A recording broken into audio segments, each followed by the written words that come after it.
Et de ça, c'est préservé.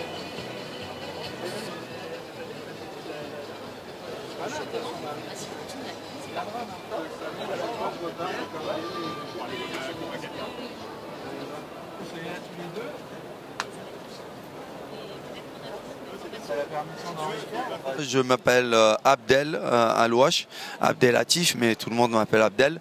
Je suis un apnéiste professionnel, champion du monde par plusieurs fois, vice-champion du monde encore plein de fois, recordman du monde. Je suis moniteur, instructeur, gérant d'une société, d'une SCA, un centre d'apnée en Corse. Je pratique l'apnée en compétition depuis 5 ans à peu près et je suis très actif dans le développement de l'apnée à Ajaccio et en Corse de façon générale. Ah, ça remontera très loin. Moi, je suis né au bord de l'eau et j'ai vécu tout le temps dans l'eau. L'apnée est venue naturellement sans effort particulier. Ça a commencé d'abord par la chasse sous-marine et ensuite ça a évolué jusqu'à ce que je devienne apnéiste. Je me rappelle pas, mais l'apnée en compétition il y a 5 ans. Alors la compétition en Corse, les compétitions en Corse, il y en a chaque année. On organise chaque année une compétition régionale. On organise des contests, aussi des compétitions un peu, des défis, on va dire, des petite compétition. Depuis maintenant 3 ans, c'est une habitude à Ajaccio. La structure de Cormorant Freediving accueille et collabore à l'organisation de plusieurs compétitions chaque année. Cette année, elle est particulière parce qu'on organise 2 grosses compétitions. Un premier Open CMAS qui se déroulera sur une semaine au mois d'août, qui est une compétition ouverte à tous les horizons, oui, au mois de juillet, pardon. Donc c'est une compétition qui sera ouverte à tous les athlètes du monde qui pourront venir valider des performances et des records nationaux, internationaux, un record du monde ou autre. Ensuite, en septembre, et ben, du 3 au 15 septembre aura lieu les championnats du monde AIDA, sous fédération AIDA, donc qui accueillera entre 120 et 150 athlètes d'une quarantaine de nations, peut-être un peu plus, qui aura lieu donc à partir du port Charles Ornano à Ajaccio et qui se passera dans le golfe d'Ajaccio. Alors au départ très peu de gens y croyaient, mais nous on y croyait très fort. Ça a été plutôt un coup de chance parce que on a été contraint de trouver un endroit où s'entraîner parce que les entraînements pour moi en tant qu'athlète coûté énormément cher. Une première expérience avec mon bateau, une première expérience avec le bateau d'un ami d'ailleurs, avait montré qu'il y avait une capacité énorme. On avait toutes les conditions qui étaient réunies. La compétition nous a emmenés un peu partout dans le monde. On a vu ce qui se faisait ailleurs, les conditions ailleurs dans le monde, et on a réalisé qu'en fait on avait tout à y gagner, toutes les conditions étaient réunies. On a beaucoup de profondeur très proche du bord, on a une mer calme 90% du temps. On a une structure hyperbar, le caisson hyperbar de l'hôpital qui est à moins de 10 minutes de temps d'évacuation. Et on a l'aéroport à 10 minutes, les structures hôtelières. On a vraiment un terreau extraordinaire qui permet qu'une compétition de cette envergure se tienne. Ça varie. Savary des mondiaux. Sadarié se rajeunit de plus en plus, mais on a des compétiteurs de tout âge. Notre mascotte dans le club, c'est Christophe Dromard, qui a 70 ans et qui plonge à 75 mètres, dont on est très fier parce qu'il est 3 fois champion du monde dans sa catégorie. Il a 3 records du monde. Donc là, les catégories d'âge sont très diverses et variées. On est sur un sport porté, on est porté par l'eau, il n'y a pas vraiment de contraintes mécaniques comme dans la course à pied, le trail ou autre. Donc on peut pratiquer très vieux, on va dire. Il y a beaucoup de femmes et les femmes représentent, donnent une image extraordinaire de l'apnée. Parce que esthétiquement, on dit une sirène. Esthétiquement, les femmes, donnent une image vraiment attrayante de l'apnée. On a vu beaucoup de clips maintenant et de vidéos montrant des femmes dans toute forme de trucs artistiques et il y a de plus en plus de femmes compétitrices.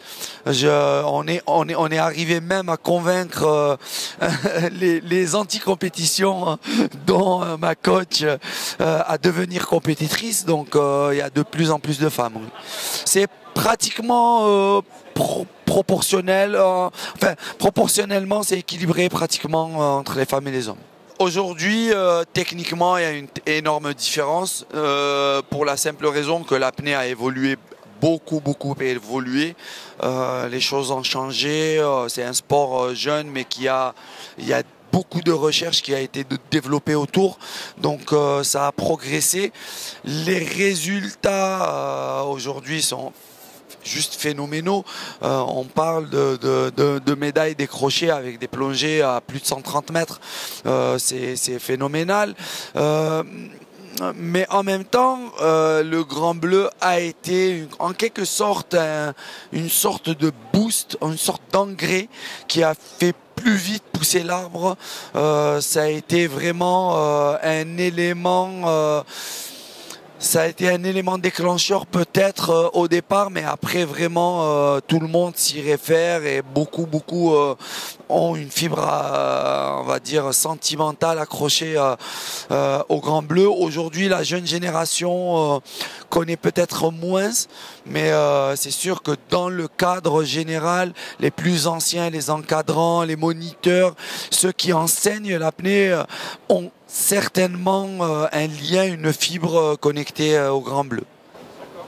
Puis pour les écouteurs, je sais plus, j'ai fait peut-être la traducteur hier, je savais pas qu'il allait en voir la traduction, j'ai appris des trucs. Oui, bonjour. Alors moi je m'appelle Chantal Marzin, je suis au départ comme mon voisin issu de la chasse sous-marine, donc je suis née en Bretagne, à la Pointe Finistère, et j'ai découvert l'apnée à une vingtaine d'années sur laquelle j'ai accroché tout de suite parce que j'ai fait mes études dans l'Est, donc il n'y avait pas de mer, et je suis devenue moniteur très rapidement, donc ça fait déjà plus de 25 ans que je suis moniteur. Je développe l'apnée un peu partout en Normandie, dans l'Est et maintenant en Corse depuis plus de 20 ans. Aussi, donc on a plusieurs structures associatives. On en a monté une qui s'est dynamisée il y a quelques années avec une structure professionnelle à côté.